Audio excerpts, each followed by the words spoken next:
Hola, ¿qué tal? Saludos, bienvenidos a esta emisión de Padilla en América a través de Infobae América y Economía y Finanzas.net. Muchas gracias por estarnos acompañando. Vamos a hablar en esta emisión un poco más adelante acerca de, pues ciertamente la última nacionalización o expropiación en Bolivia. Hay que recordar que se expropiaron o nacionalizaron las compañías de servicios a los aeropuertos y esta es solo la última por parte del presidente Evo Morales de Bolivia. Pero antes tenemos que pasar a lo primero con Daniel Estico, editor de Economía de Infobae, que nos da el cierre de mercados. Mi querido Daniel.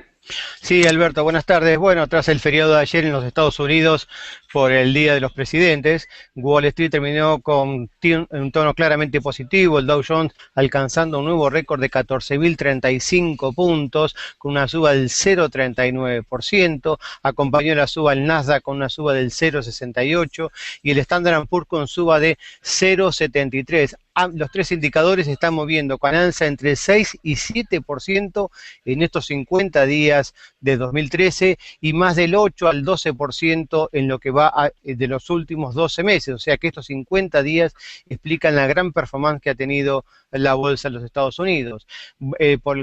También acompañó la suba en México con una alza de 1,13% al conocerse expectativas de datos positivos de baja de desempleo. También aumentó el IPSA de Chile con 0,17%, la bolsa de venezolana también aumentó 1,35%, por el contrario, cayó 0,38% el Lima, el índice de Perú, bajó también 0,52% Brasil, pero en este caso es por efecto de la apreciación del real, o sea, en dólares Brasil sigue estancado, y el Merval de Buenos Aires subió 0,14%, pero en dólares bajó casi el 2%. Entonces siguen los buenos tiempos en los mercados, mi querido Daniel. Siguen los buenos tiempos, está alimentado por la fuerte inyección de emisión monetaria por parte del gobierno de Estados Unidos, de Europa, Alemania, Japón, etcétera, pero los operadores dicen, ojo, que en cualquier momento va a haber una toma de ganancias y puede haber algunas jornadas de baja, pero claramente la tendencia es alcista. Así que hay que estar preparados para algunas sub y bajas, pero por ahora la tendencia americana es claramente alcista. Bueno, porque entre más alto volamos, más dura es la caída. Exactamente, por eso hay que tener cuidado y bueno, no engolosinarse, cuando hay buenas ganancias conviene tomarlas, ¿no? Yo por eso me mantengo yo en el nivel de la pobreza, mi querido Daniel, y no me meto esas cosas de invertir en acciones para que no me pase esas cosas. Me parece muy bueno, muy acertado, por lo menos no vas a tener problemas cardíacos. Exactamente. Tendré problemas de hambre, pero no cardíacos. Exactamente. Daniel Estico, editor de Economía de Infobae, con el reporte de cierre. Muchas gracias, Daniel. Un Saludos. abrazo, hasta mañana.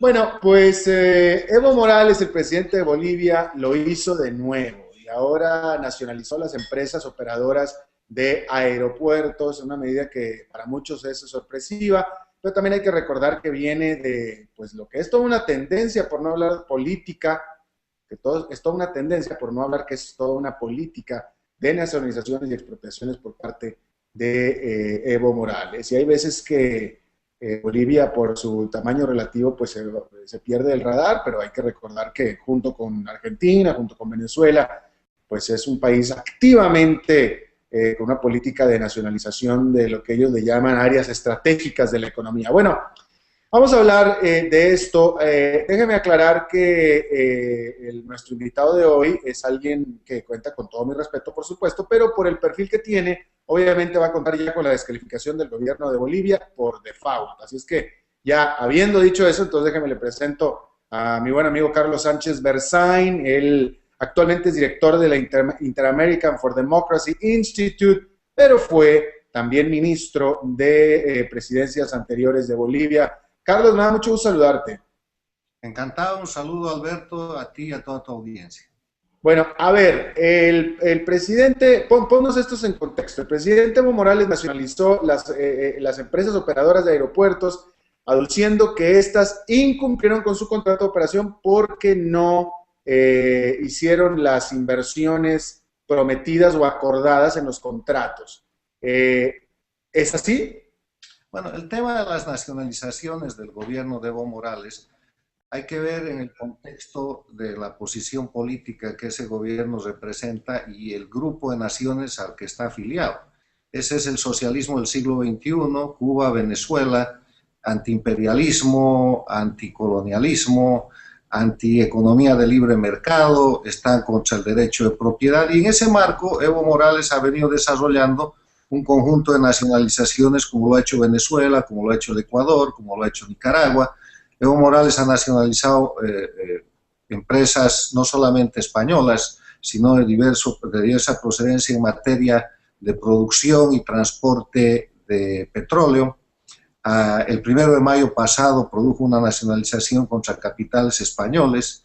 Ha nacionalizado también las inversiones de Iberdrola, empresa española, en el transporte de la electricidad en la Empresa Nacional de Electricidad de Bolivia, y ahora se ha metido con los aeropuertos. Lo que pasa es que además de necesitar justificar un discurso público que mantiene distraída a la población y les permite mantener cierto nivel de popularidad y manejar su propaganda, Evo Morales necesita fuentes de empleo, y para eso está engordando el estatismo nuevamente. Ha vuelto a convertir a Bolivia, que se liberó en la década de los 90, precisamente un gobierno nuestro del estatismo, a través de procesos de capitalización y procesos controlados de privatización para promover inversión extranjera. Evo ha vuelto a convertir a Bolivia en un país estatista, centralista, donde no hay división de poderes, donde el poder y la voluntad total están concentrados en una persona que es él, y esto es nada más resultado de ese proyecto político que es absolutamente antidemocrático y totalitario. Pero dime una cosa, hemos seguido bastante bien las nacionalizaciones, bueno, definitivamente en Venezuela, pero también en Argentina. En el caso de Venezuela, las nacionalizaciones fueron efectivamente por ideología, por filosofía. En el caso de Argentina, se dieron más bien porque muchas de las empresas transnacionales, sobre todo la de los servicios energéticos, etcétera, por los desbalances mismos que tenía la economía, no podían efectivamente ellos realizar las inversiones, por lo cual fueron culpadas de no hacer las inversiones y por tanto se les nacionalizó. La pregunta es, ¿estas nacionalizaciones en Bolivia se deben única y exclusivamente a asuntos ideológicos del presidente Evo Morales, o es que efectivamente hay desbalances económicos que les han impedido a estas empresas hacer las inversiones requeridas? Yo creo que son definitivamente causas políticas. Son causas políticas motivadas primero por el discurso del gobierno y en segundo lugar por la necesidad de seguir engrosando las filas de los empleados públicos. No puede permitir Evo Morales que áreas que considera estratégicas, como ser por ejemplo el petróleo, las telecomunicaciones, el transporte y la producción de electricidad y el control de los aeropuertos, estén en otras manos que no sean las suyas. Él necesita controlar todos esos elementos y por razones absolutamente ideológicas, alegando incumplimiento de contrato, es que produce estos abusos. Ahora, yo te digo una cosa como abogado, no como político. Cuando hay incumplimiento de contrato, los propios contratos tienen mecanismos para ser cumplidos. Hay amonestaciones, hay tribunales arbitrales, hay demandas, hay situaciones en las cuales el Estado boliviano, si ve que una contraparte, en este caso Iberdrola, cualquier empresa extranjera incumple, puede obtener incluso, dejar sin efecto el contrato y obtener para sí un beneficio. En este caso, con la expropiación o con la llamada nacionalización, que es, en resumidas cuentas, un atropello a la seguridad jurídica en Bolivia o en cualquier otro lugar, lo que se produce es más bien una obligación del Estado para hacer indemnizaciones grandiosas, bochornosas, que terminan generalmente siendo un negociado. O sea, el gobierno gana al quitar y gana al indemnizar. Gana al quitar porque aumenta una imagen de nacionalismo, aumenta empleos para su bagaje político, y gana al indemnizar porque eso generalmente es un negociado donde se paga más de lo que se debe. Claro, ahora, pero con lo que estabas hablando acerca de tu punto de vista como abogado y respecto a lo que se procede cuando hay una falta del contrato, yo te pregunto, la empresa de operación de aeropuertos en Bolivia, nada más para que quede claro, ¿cumplió a cabalidad todo su contrato o efectivamente había ahí alguna falta de inversión o alguna falta de contrato? Les corresponde decir a ellos, pero yo lo que creo es que en términos generales, si el gobierno hasta hoy día no había expresado un incumplimiento de contrato. No puede aparecer de la noche al día diciendo, incumplieron el contrato y por eso expropio. Es como decir, ¿sabes qué? Te pasaste en luz roja y ahora te voy a fusilar. Entonces, no, eso no existe en un marco en que dentro de la democracia se respete el principio de seguridad jurídica. Ahora, no me corresponde a mí defender a esas empresas, pero te quiero decir algo. En esto que es la administración de los aeropuertos, de los 3 principales aeropuertos de Bolivia, la empresa administradora anterior era una empresa americana, que cuando vio venir o llegó Evo Morales, vio por conveniente vender sus acciones a otra corporación que era esta empresa española, que fue gratamente aceptada por el gobierno de Evo Morales hasta ahora, que yo creo que en lo político y en las relaciones con España, el gobierno de Morales ha dado una puñalada por la espalda al gobierno español, quien incluso había honrado a Evo Morales con una visita a la reina Sofía hace un par de meses para mostrar que las relaciones estaban mejorando después de las 2 primeras nacionalizaciones. Ese es buen punto. Yo me acuerdo cuando fueron las 2 primeras nacionalizaciones, que fueron hace unos varios meses, unos 4 Mayo del año pasado, más o menos. Exactamente. Se tensaron las relaciones con Bolivia y después españolas con Bolivia, y luego después resultó que la reina Sofía fue a Bolivia, ¿no es cierto? Así es. Porque eso mostraba una normalización, el gobierno se había comprometido a hacer adecuadas indemnizaciones, que en general, te quiero decir, son superabundantes indemnizaciones que nunca se transparentan y que quedan en el olvido. Lo que queda es el discurso nacionalizador. Y la reina llegó a Bolivia, fue muy amable con el gobierno de Evo, visitó las ruinas, fue una visita política, porque no hay que olvidar que la jefatura del Estado español es el rey, y que vaya la esposa del jefe de Estado es una señal política muy importante. Y bueno, y ahora efectivamente las señales que tenemos desde España es que España estaría bastante molesta con esta decisión, ¿no es cierto? Sí, pero más allá de eso, Alberto, yo te quiero decir, puede ser que mañana Evo Morales diga, o su gobierno, vamos a indemnizar, haga una indemnización jugosa que convenga a los empresarios españoles y estos se retiren, se callen y cambien su disgusto, porque son hombres de negocios. Pero más allá de eso, la señal que está vendiendo el gobierno autoritario de Evo Morales es la señal de la inseguridad jurídica en Bolivia. Y esa es la razón por la que en los últimos 5 años en Bolivia no hay inversión extranjera. No hay ninguna inversión extranjera seria. A Bolivia no van más los capitales que quieren hacer inversión de largo plazo para desarrollar tecnología, para desarrollar hidrocarburos, para desarrollar telecomunicaciones, para desarrollar transporte. Bolivia está viviendo del recalentamiento de su economía, de la limosna política que ha mandado Venezuela y de los créditos chinos, igual que sus colegas del socialismo del siglo XXI, Venezuela, Ecuador, Nicaragua, creando un pasivo demasiado grande, hipotecando el futuro y haciendo hoy día una fiesta con la que ellos pretenden mostrarse como gobernantes eficientes que tienen una economía controlada. En el momento que vive Sudamérica, en el momento que vive Latinoamérica, Bolivia debería estar teniendo un crecimiento casi de 2 dígitos y está creciendo al 2 o al 3% porque ha incrementado su gasto público, la corrupción está desbordando, está amenazada por el narcotráfico y no hay ninguna inversión extranjera. Ahora, lo que me lleva a un punto muy importante, que es el de la economía. ¿De dónde está sacando, si es que está sacando, los recursos suficientes Bolivia, el presidente Evo Morales, para hacer estas indemnizaciones? Porque, pues, como estás bien diciendo, no solamente hay que pagarlas, sino que se está pagando bastante bien. Entonces, ¿de dónde está sacando el dinero? Del Tesoro. El Tesoro tiene dinero porque las exportaciones de los minerales y del gas, que han bajado en volumen, han subido en precio. Tiene además el apoyo venezolano y ha asumido una cantidad de créditos importantes, tanto con el sistema regular como los famosos créditos chinos. El gobierno de Evo Morales, en la parte lícita, digamos, es un gobierno perfectamente asistido económicamente porque no ha cambiado el modelo económico. La nueva política económica que instauró mi partido en el gobierno del doctor Paz Estenssoro el año 85 para frenar la hiperinflación continúa vigente en Bolivia. Lo único que han tocado de esa política económica ha sido la falta de respeto a la inversión y han llevado a la estatización todas las empresas que fueron adecuadamente capitalizadas.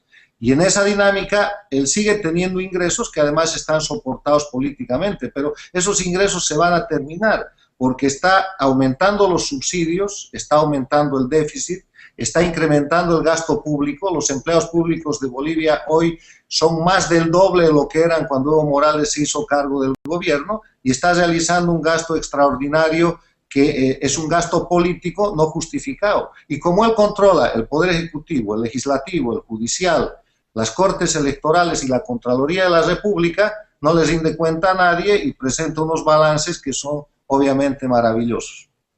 Bueno, hoy por hoy entonces, bueno, primero que nada, ¿cuál es la inflación de Bolivia? ¿Es problema hoy la inflación? La inflación está relativamente controlada, pero los problemas económicos de Bolivia hoy día son primero el desempleo. En Bolivia no hay un empleo regular, no es verdad que el gobierno de Evo Morales ha mejorado el empleo, ha crecido el subempleo en la línea de lo que es la producción de coca y la producción de cocaína. Bolivia ha vuelto a ser el tercer país productor de droga y tiene como mercados principales hoy por hoy Brasil, Argentina y Europa. El otro tema económico muy grave es la subvención a los hidrocarburos. Evo Morales dejó sin efecto el sistema de bolsín de ajuste automático para el precio de los hidrocarburos que se había instaurado en el gobierno de Paz Extensor. Y él está soportando una subvención de alrededor de $1.000 millones porque hoy día el petróleo en Bolivia vale lo que valía hace 5 o 6 años. Claro. Y la subvención la paga el Estado. El otro problema que tiene es el crecimiento del sector público, de los empleados públicos que han crecido sobre todo en este tipo de dependencias de carácter político. Y el otro problema es el gasto irrefrenado de los organismos de seguridad y de la propia Presidencia de la República, que se ha comprado avión nuevo, que hace estadios por todo lado, que viaja y que derrocha el dinero de los bolivianos, y solo es cuestión de tiempo para esperar ver en Bolivia un proceso hiperinflacionario en cuanto los precios de los minerales tengan un pequeño bache.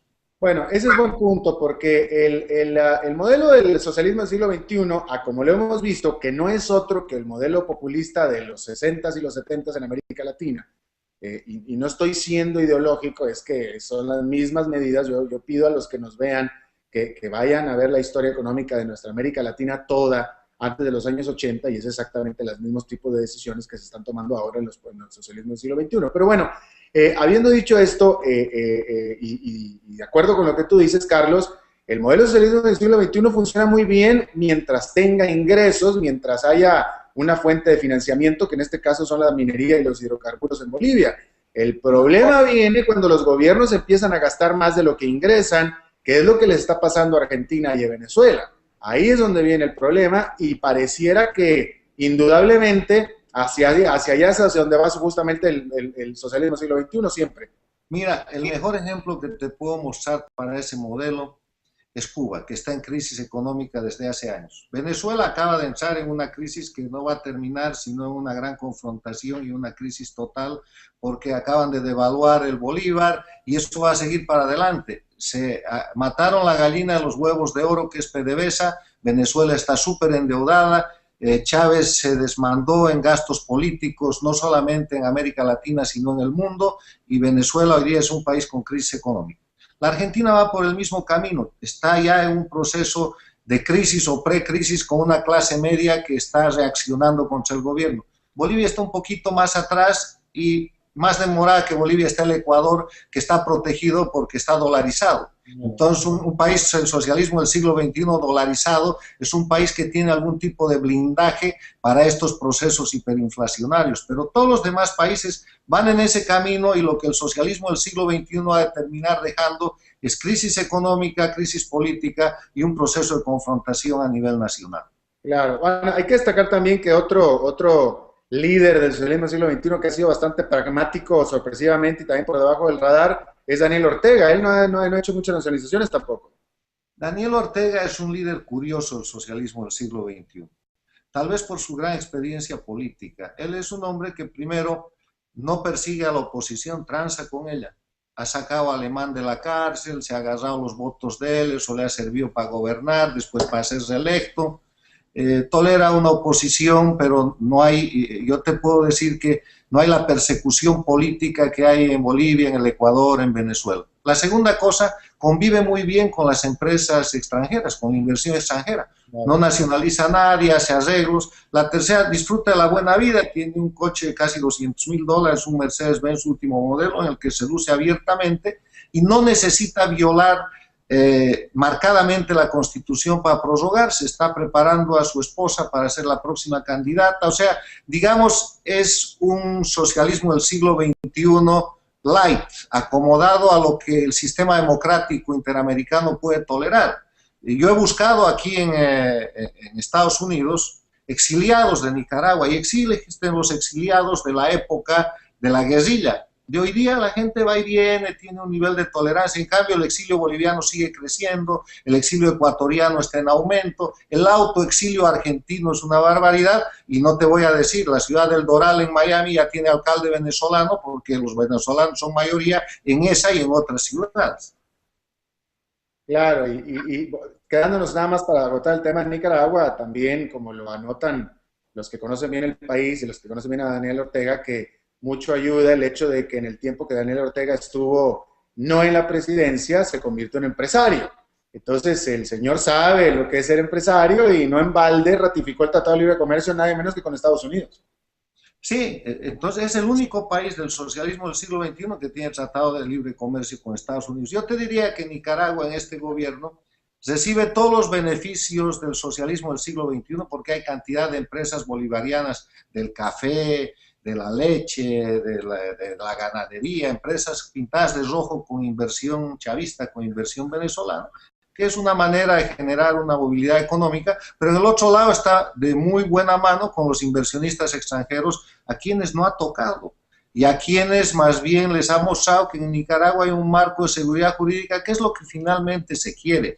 Porque yo te digo una cosa, Alberto, para la seguridad y para la buena vida de los ciudadanos en nuestros países, aquí en el siglo XXI ya no hay derechas ni hay izquierdas. ¿Hay democracia o no hay democracia? Y democracia quiere decir libertad, quiere decir garantías, quiere decir la posibilidad de que un país sea previsible, que sabes cuándo hay elecciones, que sabes que la Constitución se respeta, que sabes que cualquier gente que viene de abajo puede llegar a ser gobierno y que el que es gobierno puede dejar de serlo. Eso es democracia, eso es lo que la gente quiere, tranquilidad, quiere mandar a los hijos a la escuela, que tengan mejor futuro, claro, tener empleo, tener seguridad social y salud. La inseguridad, que tú la puedes ver en Venezuela, es el crimen creciendo, la gente que va al mercado y no tiene que comprar o no tiene con qué comprar, la gente que está en una situación que no sabe qué va a pasar mañana porque no se sabe si su presidente está en Caracas o sigue en La Habana, si habla o no habla, si tiene sucesor o no tiene sucesor, o en Bolivia que no sabes si en la empresa que estás trabajando hoy día, mañana va a aparecer el Estado como dueño y te van a poner unos soldados diciendo que esa empresa incumplió su contrato. Por supuesto, por supuesto. Bueno, pues Carlos Sánchez Berzain, director del Instituto Interamericano para la Democracia, ex ministro boliviano, te agradezco muchísimo tu buena disposición a charlar con nosotros. Encantado y felicidades por ser una vía por la que todavía se puede hablar, porque yo te quiero decir, para terminar, que hay otra característica de Venezuela, Bolivia y Ecuador. Los gobiernos se han hecho dueños de todos los medios de comunicación. Y de los que no se han hecho dueños les han puesto la tenaza suficiente para que o no entrevisten o no hablen o no toquen los temas que no les convienen. Entonces solamente medios como los tuyos permiten emitir opinión con la que la gente puede o no puede estar de acuerdo, porque en eso consiste el ejercicio de la libertad, pero poder hablar y escuchar. Eso ya no hay en Venezuela, ya no hay en mi país Bolivia y creo que tampoco lo hay en el Ecuador. Fíjate que la gran falacia y tontería de los presidentes como Ecuador, Venezuela y Argentina, y también de Bolivia, que parte de su modelo económico es coartar a la libertad de prensa, no lo hacen sin tomar en cuenta que existen medios como el que estamos tú y yo, que es la Internet, y que son totalmente libres y que seguirán siendo libres y que no hay manera en que los puedan ellos coartar. Entonces, lo que te quiero decir es que cometen la tontería de atacar la libertad de prensa sin saber que no la pueden controlar porque las redes sociales y la internet son totalmente incontrolables.